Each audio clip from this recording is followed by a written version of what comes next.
Full ಜಿಂಗ್ chalk ಜಿಗ್ ಜಿಗ್ chalk ತುಂಬ ಆಗಿದೆ, ಎಲ್ಲ ಆಗಿದೆ. ಇದು ಒಂದು ಮಿಡ್ಲಿಂದ ಶುರು ಆಗುತ್ತೆ. ಅಸಲಿ ಕಥೆ ಇಲ್ಲಿಂದ ಶುರು ಮಾಡ್ತೀನಿ ನಾನು. ಇಲ್ಲಿ ಏನಾಗಿದೆ, ಆರಂಭದಲ್ಲಿ ರೇಣುಕಾಸ್ವಾಮಿ ಮೆಸೇಜ್ ಮಾಡ್ತಾನೆ. ಯಾರಿಗೆ? ಆ ಗೌತಮ್ ಅನ್ನುವಂಥ ಒಂದು ಇನ್ಸ್ಟಾಗ್ರಾಮ್ನಿಂದ ಪವಿತ್ರ ಗೌಡಗೆ ಮೆಸೇಜ್ ಮಾಡ್ತಾನೆ. ಯಾಕೆ ಮೆಸೇಜ್ ಮಾಡ್ತಾನೆ? ರೇಣುಕಾಸ್ವಾಮಿ ಬೇಸಿಕಲಿ ದರ್ಶನ್ ಅಭಿಮಾನಿ, ಅಣ್ಣ ಮತ್ತು ಅತ್ತಿಗೆ ಚೆನ್ನಾಗಿರಬೇಕು, ಉದ್ದೇಶ ಅಷ್ಟೇ. ಆರಂಭದಲ್ಲಿ ವಿಜಯಲಕ್ಷ್ಮಿ ಬಗ್ಗೆ ರೇಣುಕಾಸ್ವಾಮಿ ವಕಾಲತ್ತು ವಹಿಸ್ತಾನೆ. ಅಣ್ಣ ಅತ್ತಿಗೆಯನ್ನು ಬಿಟ್ಟು ಹೋಗು ಅಂತ ಹೇಳ್ತಾ ಇದ್ದ, ಮೆಸೇಜ್ ಮಾಡ್ತಾನೆ ಇದ್ದ.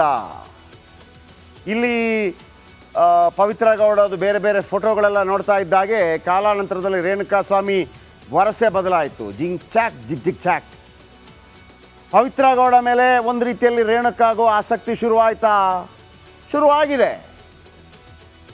ಅಣ್ಣ ಮತ್ತು ಅತ್ತಿಗೆ ಮಧ್ಯೆ ಬರಬೇಡ ಅಂತ ಹೇಳ್ತಾ ಇದ್ದವನ ವರಸೆ ಚಾಟಿಂಗ್ನಲ್ಲಿ ಬೇರೆ ಮಾತುಗಳು ಶುರುವಾಯಿತು. ಈ ರೇಣುಕಾಸ್ವಾಮಿ ಬೇರೆ ಚಾಟಿಂಗ್ ಮಾಡ್ತಾ ಇದ್ನಲ್ಲ, ಪವಿತ್ರಾಗಿ ಇಷ್ಟ ಆಗಲಿಲ್ಲ. ಏನು ಮಾಡಬೇಕಿತ್ತು? ಇಷ್ಟ ಆಗದೆ ಇದ್ದರೆ ಒಂದೋ ಬ್ಲಾಕ್ ಮಾಡಬೇಕಾಗಿತ್ತು, ಒಂದೋ ಕಂಪ್ಲೇಂಟ್ ಮಾಡಬೇಕಾಗಿತ್ತು, ಒಂದೋ ದರ್ಶನ ಗೆಳಬೇಕಾಗಿತ್ತು. ಪೊಲೀಸ್ ಕಂಪ್ಲೇಂಟ್ ಕೊಟ್ಟಿದ್ರೆ ಚಿಂತೆ ಇರಲಿಲ್ಲ. ಆದರೆ ಅಲ್ಲಿ ಆತ ಫೋಟೋ ಕಳಿಸೋಕೆ ಶುರು ಮಾಡ್ದ. ಕಳಿಸ್ಲಾ ಅಂತೇಳಿ ಕಳಿಸೇ ಬಿಟ್ಟ. ಇವಳು ಕೂಡ ಹಂಗೆ ಹೇಳಿದ್ಲು, ಇಲ್ಲ ಈಗ ಕಳಿಸ್ಬೇಡ, ಡೈರೆಕ್ಟಾಗಿ ಬಂದಾಗ ನೋಡ್ತೀನಿ ಆ ಥರ. ಅವನಿಗೆ ತಡ್ಕೊಳಕ್ಕಾಗಿಲ್ಲ, ಕಳಿಸ್ಬಿಟ್ಟ. ಹೆಂಗಿದೆ ಹೇಳು ಅಂತೇಳಿ. ಇವಳು ಸೂಪರ್ ಇದೆ ಅಂತ ಅವನಲ್ಲೇ ಬ್ರುಸ್ಲಿ ಆಗ್ಬಿಟ್ಟ.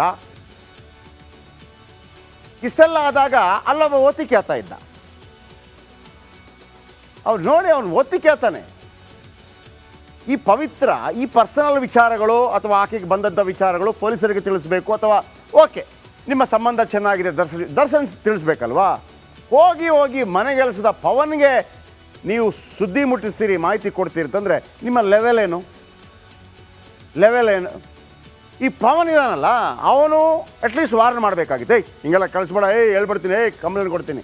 ಅವನು ಹೇಳಲಿಲ್ಲ. ಅವನೇನು ಗೊತ್ತಿಲ್ಲಪ್ಪ. ಅವನು ನಾನೇ ಪವಿತ್ರ ಅನ್ನೋ ರೀತಿಯಲ್ಲಿ ಚಾಟ್ ಮಾಡೋಕ್ಕೆ ಶುರು ಮಾಡ್ದ. ಆಯಿತಾ? ಇವನು ಪವಿತ್ರ. ಈಗ ಪವನು ಪವಿತ್ರ ಗೌಡ, ಆ ಕಡೆಯಿಂದ ಅಂಟ. ಆಯಿತಾ? ಬಾಬಾರೋ ರಸಿಕಾ ಅಂತ ಇವನು ಯಾರು? ಪವನು ಈ ಅನ್ಯನ್ ಸಿನಿಮಾ ಥರ ಚೇಂಜ್ ಆಗಿಬಿಟ್ಟ. ಇಲ್ಲಿ ತನಕ ಇವಳು ಬೇಡ ಇವನೀಗ ನಂಬರ್ ಬಂದಿದೆ. ಈ ಕಡೆಯಿಂದ ಪವಿತ್ರ ಗೌಡನ ರೀತಿಯಲ್ಲಿ ಇವನು ಬಾಬಾರೋ ರಸಿಕಾ ಅಂತೇಳಿ. ಆ ಕಡೆ ಅವನು ಬ್ರೂಸ್ಲಿ ಆಗ್ಬಿಟ್ಟ. ಪವಿತ್ರ ಗೌಡ ಬುಟ್ಟಿಗೆ ಬಿದ್ಲು ಅಂತ ಅಂದ್ಕೊಂಡ. ರೇಣುಕಾಸ್ವಾಮಿ ಕಳಿಸಿದ್ದೇನು? ಮರ್ಮಾಂಗದ ಫೋಟೋ ಕಳಿಸಿದ್ದ ರೇಣುಕಾಸ್ವಾಮಿ. ಫೆಬ್ರವರಿಯಲ್ಲಿ ಕಳಿಸ್ತಾನೆ. ಇದು ಗಲಾಟೆ ಎಲ್ಲ ಆಗಿ ಇಶ್ಯೂಗಳೆಲ್ಲ ಆಗಿ ಆ ಫೋಟೋಗಳನ್ನು ದರ್ಶನ್ಗೆ ತೋರಿಸ್ತಾನೆ ಓತಿಕ್ಯಾತ ಪವನ. ಆಮೇಲೆ ಏನಾಯಿತು ಇಡೀ ಜಗತ್ತಿಗೆ ಗೊತ್ತಿದೆ. That's all your honour. ಇನ್ನು ಈಗ ಆಂಟಿ ಮತ್ತು ಆಂಟನ ಸ್ಟೋರಿ ಹೇಳ್ತೀನಿ. ಸ್ಟಾರ್ಟ್ ಮಾಡಿಲ್ವಾ? ಅವನ ಮೆಸೇಜ್ ಕಳಿಸಿಲ್ವಾ? ಎಸ್ ಕಳಿಸಿದ್ದಾನೆ. ಕೆಟ್ಟ ಮೆಸೇಜ್ ಕಳಿಸಿದ್ದಾನೆ. ಪವಿತ್ರ ಗೌಡ ಏನು ಮಾಡಿದ್ಲು? ಅವನು ಕೆಟ್ಟ ಮೆಸೇಜ್ ಕಳಿಸಿದ್ದು. ಎಸ್ ಕಕ್ಕ.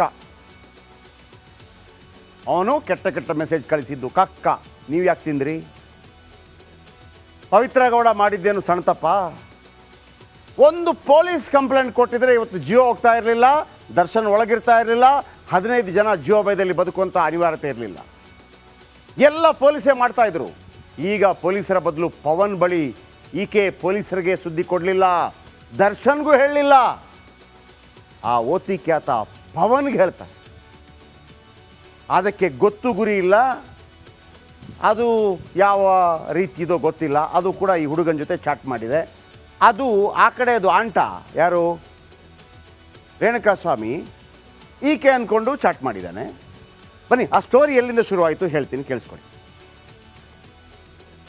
ಹಾಯ್, ಲೊಕೇಶನ್ ಕಳಿಸ್ತೀನಿ, ಯಾವಾಗ ಬರ್ತೀಯಾ ಹೇಳು. ಓಕೆ ಕಳಿಸು. ನಾನು ಯಾಕೆ ಬರಬೇಕು ಅಂತ ಹೇಳು. ನಿಂಗೆ ಏನ್ ಬೇಕು ಹೇಳು. ನಿನಗೆ ಏನು ಬೇಕು ಅಂತ ಹೇಳು. ನೀನೇ ಫೋಟೋ ಕಳಿಸು ನನಗೆ. ನೀನು ನನ್ನ ನಂಬರ್ನ, ನನ್ನ ಫೋಟೋನ ಮಿಸ್ಯೂಸ್ ಮಾಡಿದರೆ ನಾನು ಏನು ಮಾಡಲಿ ಅಂತ ಹೇಳು. ನೀನು ನನ್ನಿಂದ ಏನು ನಿರೀಕ್ಷೆ ಮಾಡ್ತಿದ್ಯಾ ಅಂತ ಹೇಳು.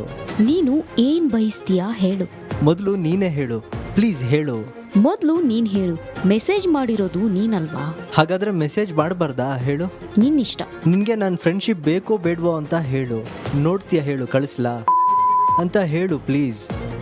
ನೀನು ತುಂಬ ಕ್ಯೂಟ್ ಆಗಿದೆಯಾ, ಹಾಟ್ ಆಗಿದೆಯಾ, ಆಗಿದೆಯಾ? ಏನು? ನನ್ನ ನೋಡ್ತೀಯಾ ಹೇಳು, ಕಳಿಸ್ಲಾ?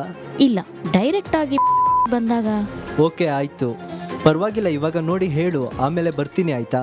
ನೀನು ಈ ಮೆಸೇಜ್ ಡಿಲೀಟ್ ಮಾಡಿದೀಯಾ? ಓಕೆ, ಲೊಕೇಶನ್ ಕಳಿಸ್ಲಾ? ಹೇಗೆ ಇದೆ ಅಂತ ಹೇಳು please. Super. Okay, location send ಮಾಡು. ಮಾಡ್ತೀನಿ ನೋಡು. ನಿಜವಾಗ್ಲೂ ಹೇಳು ಹೇಗಿದೆ ಅಂತ ಹೇಳು ಪ್ಲೀಸ್ ಕಣೆ. ಥ್ಯಾಂಕ್ ಯು ಸೋ ಮಚ್ ಕಣೆ. ಸೆಂಡ್ ಮಾಡು ಲೊಕೇಶನ್. ಜಿಗಣಿ ಹತ್ತಿರ ಓಮ್ಯಾಕ್ಸ್ ಫ್ಯಾಕ್ಟ್ರಿ, ಆಂಜನೇಯ ಟೆಂಪಲ್. ಯಾಕೆ ಅಷ್ಟು ಆತ್ರನಾ ನಿಂಗೆ?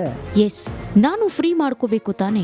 ಓಕೆ ಆಯಿತು, ಒಂದು ದಿನ ಮುಂಚಿತವಾಗಿ ಹೇಳ್ತೀನಿ ಆಯಿತಾ? ಫ್ಯಾನ್ ಆಗಿಬಿಟ್ಟೆ ಕಣೆ ನಿನ್ನ ಬ್ಯೂಟಿಗೆ. ಜೀವನ ಪೂರ್ತಿ ನಾನು ನಿನ್ನ ಗುಲಾಮ್ನಾಗಿರ್ತೀನಿ ಕಣೆ.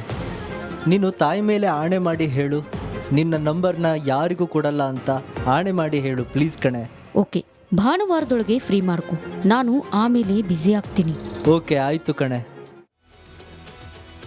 ರೇಣುಕಾ ಸ್ವಾಮಿಯ ಇಡೀ ಸ್ಟೋರಿಗೆ ಕತೆ, ಚಿತ್ರಕಥೆ, ಸಂಕಲನ, ನಿರ್ದೇಶನ, ನಿರ್ಮಾಣ, ಆ್ಯಕ್ಟಿಂಗು, ಫೈಟ್ ಮಾಸ್ಟ್ರು ಎಲ್ಲ ದರ್ಶನ್. ಹೇಗೆ? ನಂಬರ್ 1 ಕತೆಗಾರ ದರ್ಶನ್. ದರ್ಶನ್ ಲಕ್ಷ ಲಕ್ಷ ಫ್ಯಾನ್ ಪಾಲಿನ ಚಾಲೆಂಜಿಂಗ್ ಸ್ಟಾರ್. ರೇಣುಕಾ ಸ್ವಾಮಿ ಕೊಲೆ ಕೇಸ್ನಲ್ಲಿ ದರ್ಶನ್ 5 ರೋಲ್ ಮಾಡಿದ್ದಾರೆ. ಕತೆಗಾರ ದರ್ಶನ್. ರೇಣುಕಾ ಸ್ವಾಮಿ ಕೇಸ್ ಪ್ರೀ ಪ್ಲಾನಾ? ರೇಣುಕಾ ಸ್ವಾಮಿ ಕೇಸ್ನಲ್ಲಿ ದರ್ಶನ್ ಅಸಲಿಗೆ ಕತೆಗಾರ. ಬೃಹತ್ ಚಾರ್ಜ್ ಶೀಟ್ನಲ್ಲಿ ಎಲ್ಲ ವಿಚಾರಗಳು ರಿವೀಲ್ ಆಗಿದೆ. ಪವಿತ್ರ ಹೇಳಿದ ಚಾಡಿ ಕೇಳಿ ಕೆರಳಿ ಕೆಂಡವಾಗ್ತಾರೆ ದರ್ಶನ್. ಜೂನ್ 1ರಂದು ರೇಣುಕಾ ಸ್ವಾಮಿ ಕೊಲೆಗೆ ಸ್ಕ್ರೀನ್ ಪ್ಲೇ. ಹತ್ಯೆ ಆಗಿದ್ದು 9ನೇ ತಾರೀಕು. 1ನೇ ತಾರೀಕು ಸ್ಕ್ರೀನ್ ಪ್ಲೇ ರೆಡಿ ಮಾಡ್ತಾರೆ. ಕೊಲೆಗೆ 1 ವಾರ ಮುಂಚೆ ರಘುಗೆ ಖುದ್ದು ದರ್ಶನ್ ಕರೆ ಮಾಡ್ತಾರೆ. ದರ್ಶನ್ ಕಟ್ಟಾಜ್ಞೆಯಂತೆ ಕಿಡ್ನ್ಯಾಪ್ ಮಾಡ್ತಾನೆ Raghu. Number 2 stunt master Darshan. Renuka ಮೇಲೆ ದರ್ಶನ್ ಮಾರಣಾಂತಿಕ ಹಲ್ಲೆ ಮಾಡ್ತಾರೆ. ಜೂನ್ 8ರ ರಾತ್ರಿ ಶೆಡ್ನಲ್ಲಿ ಭೀಕರ ಸನ್ನಿವೇಶ ಸೃಷ್ಟಿಯಾಗತ್ತೆ. ಪಟ್ಟಣಗೆರೆ ಪಾಪಿ ಲೋಕದ ರಾಜನಾಗಿದ್ದರು ದರ್ಶನ್. ದಂಡು ಕಟ್ಟಿ ದಾಳಿ ಮಾಡುವ ದಂಡನಾಯಕನಾಗಿದ್ದರು ದರ್ಶನ್. ಒಂಟಿ ಜೀವ ರೇಣುಕಾ ಮೇಲೆ ದೈತ್ಯರ ದಂಡು ದಾಳಿ ಮಾಡಿತ್ತು. ಆನೆಯ ಪಾದದಡಿ ಸಿಲುಕಿದ ಇರುವೆ ಅಂತಾಗಿದ್ದರು ರೇಣುಕಾ ಸ್ವಾಮಿ. Villain Darshan, devil Darshan. ಶವ ಸಾಗಿಸೋದಕ್ಕೆ ಸೂಚನೆ ಕೊಟ್ಟಿದ್ದೆ ದರ್ಶನ್. ದಾಳಿ ಮಾಡಿದ ಬಳಿಕ ವಿಲನ್ ರೀತಿ ಚಿಂತನೆ ಮಾಡಿದ್ರು ಬಾಸ್. ಕೈ ಮುಗಿದ್ರು ಬಿಡದೆ ಬಡಿದು ಬಡಿದು ಸಾಯಿಸಿದ್ದ ಗ್ಯಾಂಗ್. ಬಾಡಿ ಎಲ್ಲಾದರೂ ಬಿಸಾಕಿ ಅಂತ ಸೂಚನೆ ಕೊಟ್ಟವರೇ ದರ್ಶನ್. ಇದೀಗ ಪ್ರೊಡ್ಯೂಸರ್ ದರ್ಶನ್. ಹಣ ಕೊಟ್ಟು ಪ್ರಕರಣ ಮುಚ್ಚಿ ಹಾಕೋ ಪ್ರಯತ್ನ ಮಾಡಲಾಯ್ತಾ? ಗ್ಯಾಂಗ್ಗೆ ಕಾಸು ಪೂರೈಸುವ ನಿರ್ಮಾಪಕ ದರ್ಶನ್. ಶವ ಸಾಗಿಸುವ ವ್ಯಕ್ತಿಗಳಿಗೆ 30 ಲಕ್ಷ ನೀಡಿದ್ದೇನೆ ಅಂತ ಸ್ವತಃ ದರ್ಶನ್ ಹೇಳಿದ್ದಾರೆ. ಪೊಲೀಸರ ಮುಂದೆ ಕೂಡ ಒಪ್ಪಿಕೊಂಡಿದ್ದಾರೆ Darshan. A15 Karthik, A16 Keshava, A17 ನಿಖಿಲ್ಗೆ ಹಣ ಕೊಟ್ಟಿದ್ದು ಇದೇ ನಿರ್ಮಾಪಕ ದರ್ಶನ್. ಹಣ ನೀಡಿ ಶವ ವಿಲೇವಾರಿ ಮಾಡಿ ಸಾಕ್ಷ್ಯನಾಶ ಯತ್ನ ಮಾಡಿದ್ದು ಇದೇ ದರ್ಶನ್. ಕೊನೆಗೆ ಪೊಲೀಸರ ಮುಂದೆ ಶರಣಾಗಿದ್ದರು 3 ಜನ. ಇದೀಗ ಡೈರೆಕ್ಟರ್ ದರ್ಶನ್ ಕತೆ ಹೇಳ್ತೀನಿ. ಕೊಲೆ ಕೇಸ್ ಎಂಬ ಚಿತ್ರದ ಸೂತ್ರಧಾರ ದರ್ಶನ್.